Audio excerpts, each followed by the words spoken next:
10 నెలల కూటమి ప్రభుత్వం పనితీరు ఎలా ఉందంటారు? 5 ఏళ్ల వైసీపీ ప్రభుత్వం పనితీరు ఎలా ఉందంటారు? మీ అభిప్రాయం?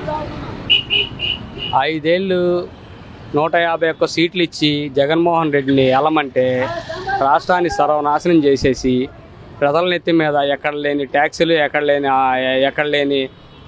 లేని ఇబ్బందులన్నీ కలిగించి డెవలప్మెంట్ లేకుండా చేసి ప్రజలకి రోజు రోజుకి దిగజార్చేసి వ్యాపారాలు లేక ఏమీ లేక ప్రజలు ఆయన ఇచ్చే సంక్షేమ పథకాల కోసం ఎదురు చూసేటట్టు చేసిన వ్యక్తి జగన్మోహన్ రెడ్డి. ఇప్పుడు ఈ 5 ఏళ్ళు చంద్రబాబు నాయుడు గారు వచ్చారు.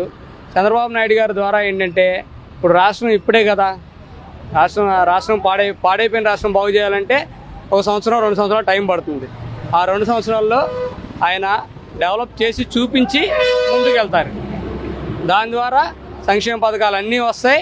మళ్ళీ వీళ్ళే ఉంటారు, మళ్ళీ ఈయనే ముఖ్యమంత్రి అవుతారు, ఆయనే ప్రధానమంత్రి అవుతారు. మొన్న జగన్మోహన్ రెడ్డి కార్యకర్తలతో కేరళతో భేటీ అయ్యి జగన్ 2.0 ఈసారి భిన్నంగా ఉంటుంది, తర్వాత ప్రభుత్వం మాదిరిగా ఉంటుందో, ఈసారి మనకి అధికారంలో వస్తాం.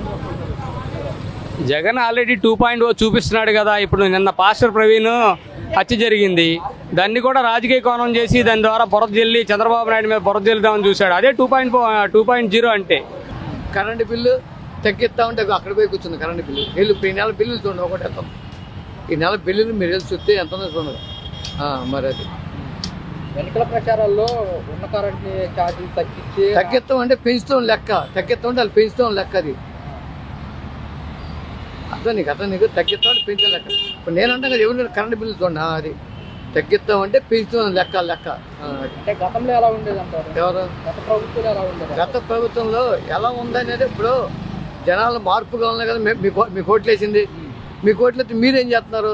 తగ్గిస్తామని చెప్పి ఈ నెల బిల్లులు అంటుకున్నాయి. ఒకటి కరెంటు బిల్లు షాక్ వస్తుంది. అది నేను అన్నాం కదా, మీరు బిల్లు చూడండి ఎవరికైనా వెళ్ళి. అది పథకాలు నీకు తెలియదు ఏముంది? అమ్మఒడి ఇప్పుడు 2 సార్లు పడింది, ఒకసారి కదా 2 సార్లు పడింది అమ్మఒడి. అమ్మకు పడింది, పిల్లకి 2 పడింది 30 ఏళ్ళు. అమ్మఒడి మీకు తెలియదు ఏముంది? అమ్మకు కూడా వేస్తున్నారు.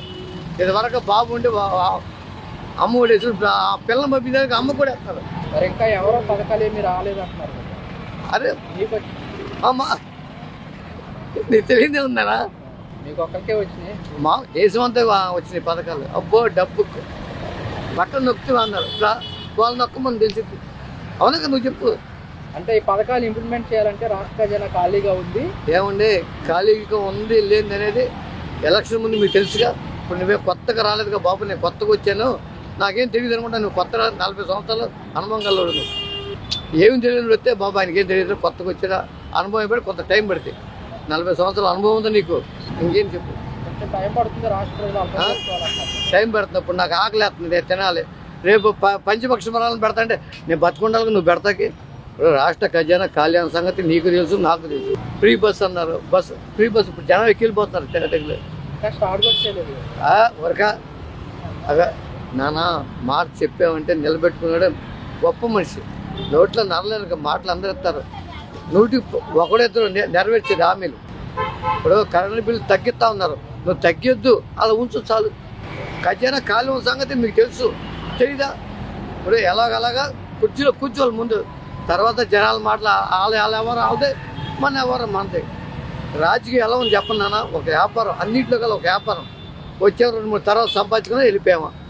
నెక్కచ్చిగా ఉండేది ఒక వాటర్ ఒక్కటే. ఆడి నుంచి మనది అనుకుంటాం, ఆడికి గెలవంగా దాంట్లో చెప్పిపోతున్నాడు. మరి ఇప్పుడు పవన్ కళ్యాణ్ గారు పనితీరు ఎలా ఉందంటారు? అయ్యా ఎందుకు బాబు ఎలా ఉందంటారు? పనితీరు ఎలా ఉంది? ఏముంది మీరు పల్లి బాగానే ఉంది, ఆడుతున్నాయి. గతంలో ఎలా ఉంటుంది అంటారు? ఇప్పుడైనా ఓలాగా ఉంది, అప్పుడైనా ఓలాగా ఉంది, ఇప్పుడైనా పని చేసేవాడికి ఎప్పుడూ ఓలాగా ఉండదు. అది మరి ఇప్పుడు కొంతమంది గతంలోనే పథకాలు వచ్చాయి, కూటమి ప్రభుత్వం ఇంకా పథకాలు ఏమీ రావట్లేదు అంటున్నారు. అంటే కొన్ని ఇప్పుడు 3,000 రూపాయలు పెంచి 4,000 చేశాడు. 3,000 చేశాడు. అన్నీ చూడాలి కదా వాళ్ళు కూడా. మనం అనుకున్నట్టు వచ్చి ఇప్పుడు మనం ఏముంది, ఏదో చెప్తాం, ఏదో వస్తాం, అయిపోతాం. అది పవన్ కళ్యాణ్ గారు ఎలా ఉందంటారు? పవన్ కళ్యాణ్ గారు పనితీరు ఎలా ఉందంటారు? పవన్ కళ్యాణ్ ఆయన కొత్తగా వచ్చాడు కదా, నిదానంగా ఉంటుంది. కొత్తగా వచ్చినడికి పాతగా వచ్చినడికి తేడా ఉంటుంది కదా. ఆయనది ఏముంటుంది, అసలు ఆయన ముఖ్యమంత్రి అసలు ఉన్నాడు. అంటే వ్యవహార శైలి కానీ మాట తీరు కానీ ఎలా ఉందంటారు ఎవరిది పవన్ కళ్యాణ్ గారు? ఆర్టీఏ ఉంది, మనం ఎక్కువ ఆలోచించాలి. అది మా పని గురించి మేము ఆలోచిస్తాం, ట్రాఫిక్ పనుల గురించి వాటి గురించి ఆలోచిస్తాం. నిన్న పవన్ కళ్యాణ్ గారు తిరుపతి నుంచి అలాకి బస్సు చేశారు, ప్రయాణికులు ఇబ్బంది పడుతున్నారు ఎలా అంటే నేను ఎప్పుడు వార్తలు ఎక్కువ చూడను. ఏదో ప్రభుత్వం పనితీరు ఎలా అనిపిస్తున్నాం? పథకాల విషయం ప్రభుత్వం పనితీరు ఎలా అనిపిస్తుంది? పథకాలకి మేము దాంట్లో లేవు పథకాలు, మేము ఎంప్లాయీస్ అవునా? సరే సార్, మరి ఇప్పుడు గత ప్రభుత్వం చూసుకుంటే సంక్షేమం అన్నారు, కూటమి ప్రభుత్వం డెవలప్మెంట్ ప్లస్ సంక్షేమం అంటున్నారు. డెవలప్మెంట్ ఎలా ఉందంటారు? అది ఇంకా తెలియాలి, అప్పుడే టైం ఇవ్వాలి కదా. ఒక 2 సంవత్సరాలు అయితే కానీ ఎవరి సంగతి ఏంటో తెలియదు. సీఎం గారు అమరావతి పూర్తి చేస్తామంటున్నారు అంటున్నారు, మరి అయితేనే అయితే అవుద్దని అనుకుంటున్నాం. అవుతుందా లేదా అనేది ఇంకా అది దేవుడి దయ. అమరావతి కనుక మనకు పూర్తి అయితే ఎలా ఉంటుంది అంటారు? యువతకు కానివ్వండి, పబ్లిక్ కానివ్వండి. ఏం చెప్పలేమమ్మా కదా, అక్కడ ఫ్యాక్టరీలు వస్తేనే కదా ఏదైనా ఎవరికైనా ఉద్యోగాలు. రానప్పుడు ఇదంతా ఊహాగానాలి, కరెక్ట్గా చెప్పే పరిస్థితి. పవన్ కళ్యాణ్ గారి పనితీరు ఎలా ఉందంటారు? పవన్ కళ్యాణ్ గారు పవన్ కళ్యాణ్ చెప్పేది ఒకటి చేసేది ఒకటిలా కనుక ఇన్ని గొడవలు జరుగుతుంటే ఆయన ఏం పట్టించుకోవట్లేదు. చాలామంది గొడవ చేస్తున్నారు దాని మీద కూడా. ఏంటి ఆయన ఏం పట్టించుకోవట్లేదు, ఏంటి ముందు చెప్పింది ఒకటి ఇప్పుడు చెప్పింది ఒకటి. ఆయన ఏం స్క్రీన్లోకి రావట్లేదు. గొడవ జరిగితే 2వ రోజు కనపట్టలేదు అసలు. స్టేట్మెంట్లు కూడా ఇవ్వట్లేదు ఏట్లేదు. అది మనమేం చెప్పగలుగుతాం, ఎవరి పనితీరు వాళ్ళది. దీన్ని మనం పెద్ద కామెంట్ చేయకూడదు, నో కామెంట్స్. రేపు ఏం బాగా చేస్తాడేమో రేపు తెలియదు కదా, దాని గురించి మనం ఇప్పుడే ఖండించలేము, అలాగనే పొగడలేము. నా తిరుపతి ప్రజలకు తిరుపతితో తలానికి బస్సు చేశారు పవన్ కళ్యాణ్ గారు, ప్రయాణికులకు ఇబ్బంది కలుగుతుంది. మంచిదేగా, ఆధ్యాత్మికంగా ఆయన అదే అంటున్నాడు, నేను దేవుడికి ఎక్కువ ఇది చేస్తాను. మంచిది, అలాంటి పనులు చేయాలి. కొన్ని చెప్పిన దానికి చేసేదానికి తేడా చేసుకుంటే బాగుంటుంది. 2.0 అంటే వేరేదేం కాదు. ఇలాంటి మత ఘర్షణలు మామూలుగా కులాల మధ్య, మతాల మధ్య, ప్రాంతాల మధ్య, వర్గాల మధ్య క్రియేట్ చేసి, ఘర్షణలు క్రియేట్ చేసి దాని ద్వారా లబ్ధి పొందామని దానికి ఒక పేరు పెట్టుకున్నాడు జగన్మోహన్ రెడ్డి. దాన్నే 2.0 అంటారు. అలాంటివి ఈ ప్రభుత్వంలో చెల్లవు, అమలు కావు. లోకేష్ గారు స్పందించారు.